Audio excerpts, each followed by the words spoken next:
Pernikahan tanpa cinta gadis desa. Bab 168.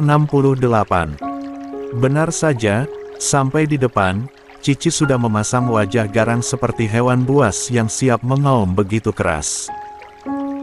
Ia menyilangkan kedua lengannya di depan dada, menatap nyalang pada entitas mengenaskan yang hanya bisa berdiri pasrah dengan wajah memelas, Alarik. Alarik kelihatan sekali berada di posisi yang sulit. Pria itu jelas takut kepada Cici.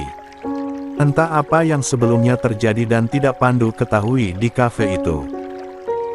Namun melihat Alarik sampai datang ke rumah ini, diam-diam Pandu memuji keberaniannya, tapi hanya dalam hati. "Mau apa kamu kemari?" tanya Cici. Intonasi suaranya meninggi. "Tante Cici, tolong biarkan saya bicara dan menjelaskan semuanya, saya." "Diam kamu. Tante nggak butuh alibi apapun dari kamu." Pandu langsung menarik bahu Cici. "Jangan marah-marah begitu, biar Mas saja yang bicara, ya," bujuknya kepada sang istri. Cici kelihatan sekali tidak rela membiarkan Alarik begitu saja. Kedua alisnya masih menukik tajam. "Ayolah, sayang, marah-marah nggak menyelesaikan masalah.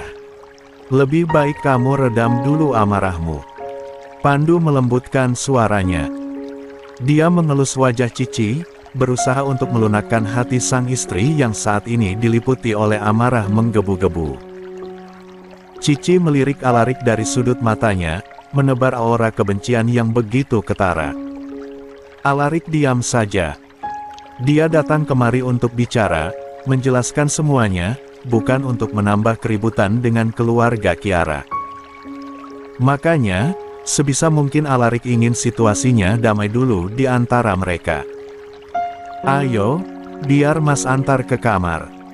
Kamu istirahat dulu, oke?" Cici menggeleng. "Nggak bisa," jawab Cici tegas. "Aku mau interogasi Arik juga, Mas. Tapi kamu marah-marah terus dari tadi. Nanti kalau diteruskan kamu bisa serangan jantung loh. Mau memangnya sakit jantung di usia muda?" Cici cemberut. "Nggak peduli, pokoknya aku harus ikut interogasi Arik. Aku kesal, Mas. Arik kan juga udah tahu kalau Ara sudah bertunangan sama Samba, kok bisa-bisanya dia pacaran sama Ara? Tapi kan kamu bilang sendiri kalau Ara ngaku dia sendiri yang deketin Arik duluan." "Ya ngerti. Tapi harusnya Arik mikir, kan? Main diterima aja." Alarik yang mendengar perdebatan sepasang suami istri itu hanya bisa diam, posisinya benar-benar serba salah.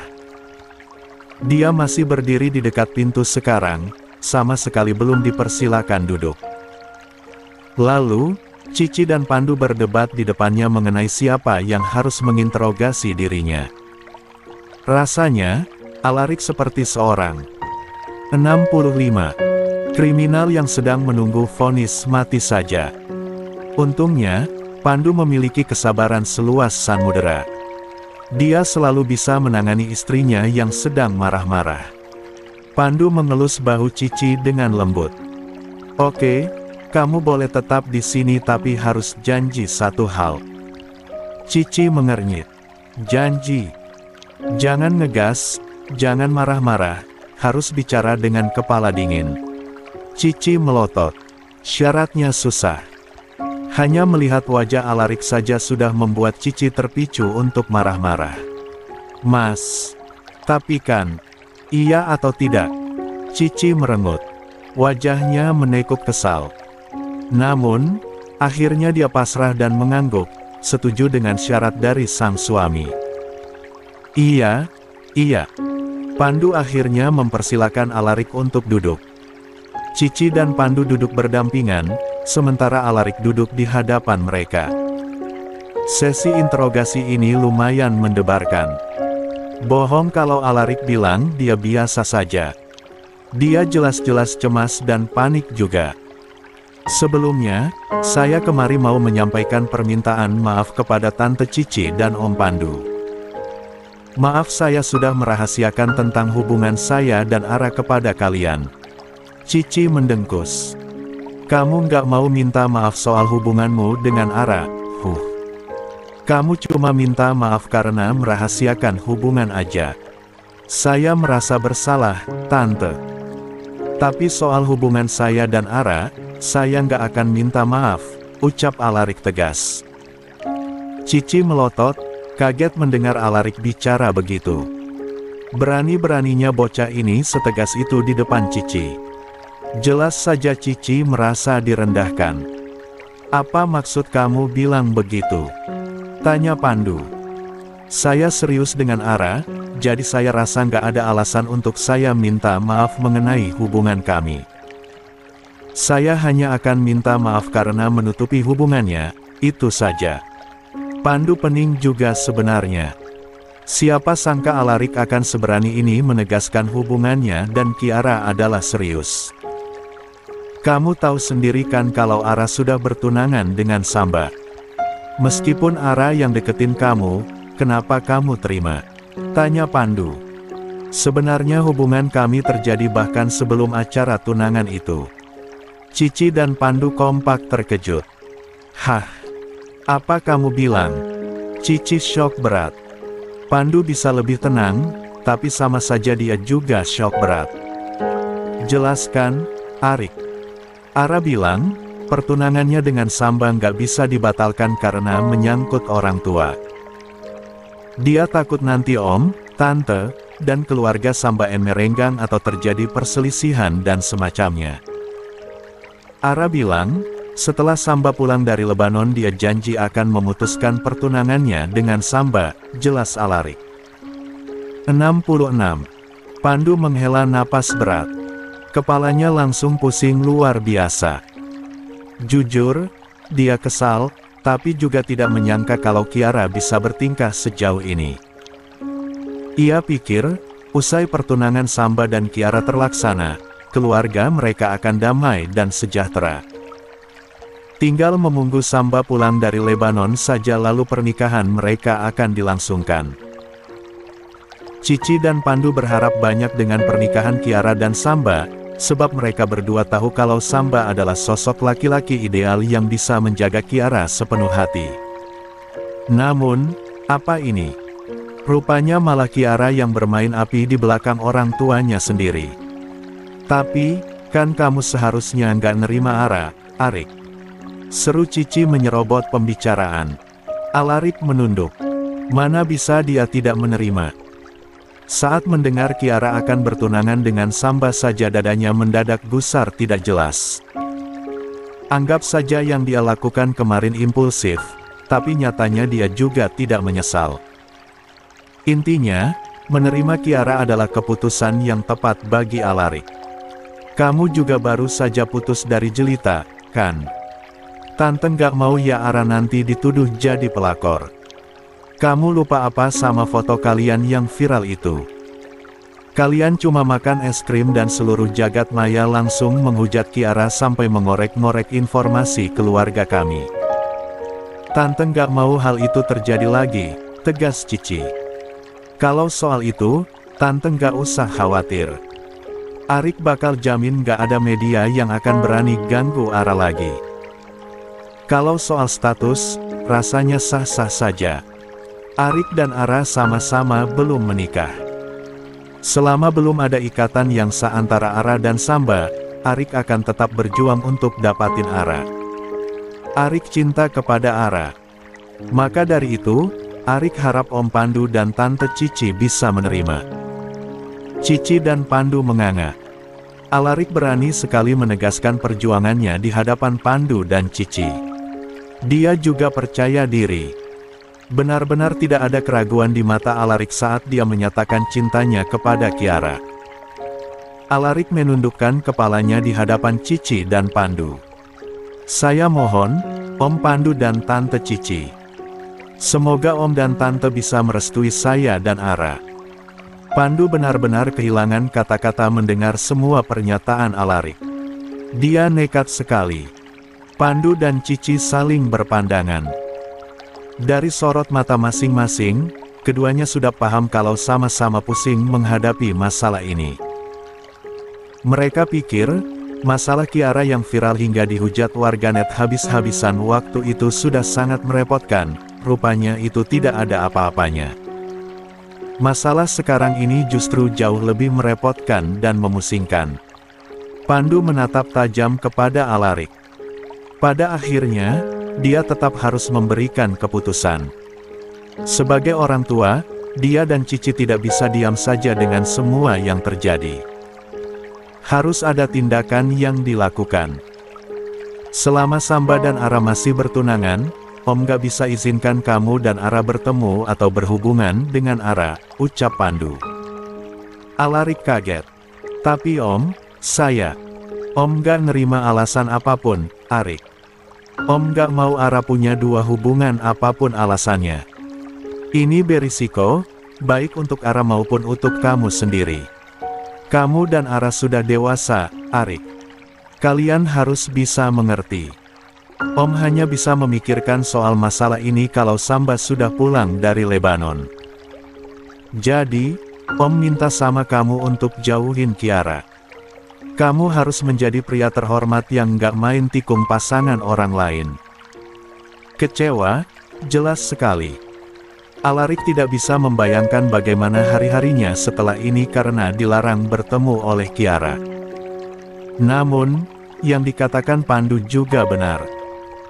Tidak bijak rasanya kalau Pandu dan Cici membiarkan saja Kiara memiliki hubungan dengan Alarik padahal statusnya dia sudah bertunangan dengan Samba. Alarik akhirnya mengangguk paham, setuju dengan keputusan Pandu. Baik, Om, Tante. Saya nggak akan bertemu Ara dulu untuk sementara waktu. Sekali lagi, saya mohon maaf atas semua yang sudah terjadi. Selain itu, saya juga minta tolong agar Om dan Tante nggak marah kepada Ara. Bagaimanapun, saya yang paling bersalah di sini. 67. Iya, lagi pula mana mungkin Om kerasin anak sendiri, sahut Pandu. Alarik lega. Dia ganti melirik Cici, tetapi wanita itu malah membuang muka darinya. Pandu melihat gerak-gerik itu dan dia jadi penasaran. Ada apa? Tanya Pandu. Alarik menggeleng, dan hal itu malah membuat Pandu mengernyit heran. Kalau begitu saya pamit pulang dulu, Om Pandu dan Tante Cici. Pandu mengangguk sementara Cici masih saja bertahan dengan ekspresi sinisnya. Alarik langsung keluar dari rumah mereka setelahnya. Begitu Alarik pergi, Pandu ganti menatap Cici. Dia masih curiga dengan ekspresi Alarik saat menatap Cici. Tadi, kenapa Arik bilang seperti itu tadi? Tanya Pandu. Cici memalingkan wajahnya. Nggak tahu. Sayangnya, Cici itu tidak pandai menyembunyikan suasana hatinya, apalagi kalau di hadapan Pandu. Jadi jelas saja Pandu langsung tahu kalau ada sesuatu yang disembunyikan oleh sang istri. Ngaku, tadi ada apa? Desak Pandu. Cici agak khawatir untuk mengatakannya. Namun, ekspresi Pandu yang menuntut jawaban juga membuatnya tidak bisa kabur. Pandu pasti akan terus mengejar jawaban kepadanya. Itu, tadi aku kelepasan nampar Ara pas mergokin mereka di kafe, jawab Cici dengan suara pelan. Pandu kaget. Dia langsung mengusap wajahnya. Astaga, Cici. Kok tega-teganya kamu melakukan itu? Di tempat umum pula. Suara Pandu sedikit meninggi. Dia mungkin tegas kepada anaknya, tapi kalau sudah masalah menyakiti fisik, Pandu tidak suka. Dia tidak masalah mau Cici marah panjang lebar atau mengomel banyak hal, tapi kalau sudah memukul, Pandu tidak terima. Aku kelepasan, Mas. Aku juga nggak bermaksud untuk nyakitin Ara kok. Cici berusaha membela diri. Dia jelas merasa bersalah karena sudah menamparkan Kiara, tapi tindakannya juga akibat dari perbuatan Kiara sendiri. Jangan keterlaluan, Cici. Mas nggak suka ya kamu seperti itu sama Ara. Pandu agak marah. Kiara adalah anak mereka satu-satunya. Pandu sangat menyayangi Kiara. Maaf, Aku emang salah, Mas. Cici menunduk sedih. Dia takut juga kalau sang suami marah. Pandu melihat ekspresi Cici yang kelihatan takut karena dia agak marah, juga bibirnya yang bergetar seperti menahan tangis. Pandu sadar, dia sepertinya juga keterlaluan dalam menegur Cici. Oke, asalkan jangan diulangi lagi. Kamu bebas marah ke Ara, tapi tolong jangan memukul apapun alasannya. Nanti lebih baik kamu minta maaf sama Ara. Cici mengangguk lemah. Ya udah, Mas mau cek ke kamarnya Ara dulu. Kasihan dia, pasti sekarang lagi nangis. Cici mengangguk lagi. Pandu beranjak pergi ke kamar Kiara. Dia mengetuk-ngetuk pintu kamar Kiara secara pelan, tapi tidak ada jawaban dari dalam. Ara, ini Papa, sayang. Buka pintunya sebentar ya, kita bicara. 68. Hening. Sama sekali tidak ada jawaban dari dalam. Pandu bersabar. Menghadapi anak perempuan yang sedang sedih memang butuh usaha keras. Ara, kita bicara sebentar ya. Papa cuma mau ngobrol sama kamu. Tolong buka pintunya dulu, oke? Lagi, sama sekali tidak ada jawaban. Pandu mulai berfirasat buruk. Dia menempelkan telinganya ke daun pintu, berusaha menajamkan indera pendengarannya. Pandu pikir, dia akan mendengar setidaknya isakan-isakan pelan anaknya, atau gemerisik selimut dan spray yang beradu karena Kiara. Namun hasilnya nihil. Ketukan Pandu mengeras. Ara, buka pintunya sekarang juga. Cici yang tadi masih di ruang tamu menyusul Pandu saat mendengar sang suami mengetuk-ngetuk pintu kamar Kiara lumayan keras. Kenapa, Mas? Tanya Cici. Suaramu kedengeran sampai ruang tamu. Ara nggak mau buka pintunya. Mas juga nggak dengar apapun di dalam. Cici melebarkan matanya. Haha. Apa maksudnya? Pandu menggeleng. Perasaannya tidak enak. Apa jangan-jangan Pandu sudah memiliki kecurigaan sekarang, tapi dia masih berusaha untuk tetap berpikir positif. Apa pintunya dikunci, Mas? Pandu mengangguk. Dia menekan-nekan knop pintu berkali-kali, dan memang pintunya dikunci dari dalam. Ada kunci cadangan, kan? Bisa tolong ambilkan? Pinta Pandu. Cici mengangguk. Dia langsung bergegas ke ruang tengah untuk mengambil kunci cadangan kamar Kiara di laci. Setelahnya Cici langsung bergerak cepat kembali ke kamar Kiara. Ini, Mas. Pandu langsung membuka pintu kamar Kiara dengan kunci cadangan itu. Berhasil terbuka. Ara, Papa mau? Pandu membelalak. Kamar Kiara kosong. Ara. Cici juga kaget mendapati kamar Kiara kosong melompong. Ara, di mana Ara, Mas? Cici panik. Dia meremas lengan Pandu. Kiara tidak ada di kamarnya. Ia hilang. 69. Alarik pulang dari rumah keluarga Kiara dengan perasaan campur aduk. Dia frustrasi, stres, dan marah. Namun, semua perasaan negatifnya itu tidak bisa dia lampiaskan kemana-mana. Sial. Alarik memukuli kemudi. Dia hanya bisa marah-marah sendiri sambil meneruskan perjalanan pulang. Selama beberapa saat, Alarik benar-benar berada dalam suasana yang buruk. Ketika melihat premotor menyalip mobilnya, Alarik langsung marah-marah dan dengan keras menekan klakson mobil. Lama, dia terus seperti itu, tetapi kemudian dia sadar kalau melampiaskan kemarahannya di jalan akan membahayakan orang lain dan dirinya sendiri sehingga Alarik batal pulang dan malah menuju ke danau buatan. Dia menghentikan mobilnya di situ, berusaha untuk menenangkan diri sendiri. Alarik menatap hamparan air danau yang tenang. Dia masih tetap duduk di dalam mobil dan hanya menatap melalui jendela. Perkataan Pandu terngiang-ngiang di telinganya. Penegasan agar dia tidak menemui Kiara lagi selama gadis itu masih berstatus sebagai tunangan Samba. Itu benar-benar berat.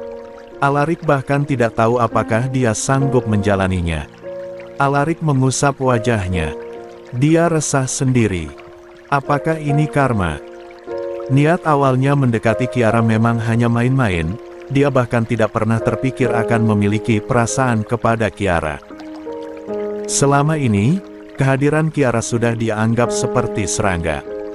Dia berisik dan mengganggu, persis seperti serangga tongeret. Tujuannya mendekati Kiara murni untuk bunga. Namun apa? Pada akhirnya dia sendiri yang menjadi resah dan gelisah seperti ini karena tidak bisa menemui Kiara sampai beberapa bulan ke depan. Alarik menutup wajahnya dengan kedua telapak tangan. Arg, kenapa malah jadi seperti ini sih? Suara Alarik teredam oleh telapak tangannya. Seharusnya dia merasa biasa saja. Tidak bertemu Kiara berarti tidak perlu mendengar ocehan randomnya yang berisik atau kebiasaan gadis itu yang mengganggu. Namun bukannya senang, Alarik justru galau berat. Fuck, bangsat. Alarik mengumpat kesal sambil berkali-kali memukuli kemudi. Ketika sedang sibuk melontarkan amarahnya sendiri, kaca mobilnya tiba-tiba diketuk-ketuk dari luar. Alarik kaget. Kepalanya langsung menengok, dan dia malah lebih kaget lagi saat melihat Kiara ada di luar, berdiri sambil tersenyum kepadanya. Saking tak percayanya, Alarik sampai mengucek matanya beberapa kali. Ini dia tidak bermimpi, kan? Buka pintunya, Arik. Seru Kiara dari luar mobil. Alarik tersadar. Yang di luar itu benar Kiara. Buru-buru Alarik membuka mobilnya dan keluar. Tunggu sebentar, kok kamu ada di sini? Bagaimana bisa? Kiara malah tersenyum. Bisalah. Gimana caranya? Kenapa kamu tahu kalau aku ada di danau ini? Tanya Alarik lagi. Dia syok berat melihat Kiara secara nyata berdiri di hadapannya. Aku kabur, jawab Kiara enteng. Aku dilarang ketemu kamu sama mama. Aku, kan gak bisa kalau gak ketemu kamu sehari aja, ungkap Kiara. Alarik menganga. Dia mengusap wajahnya kasar. Kabur. Yang benar kamu, Ara.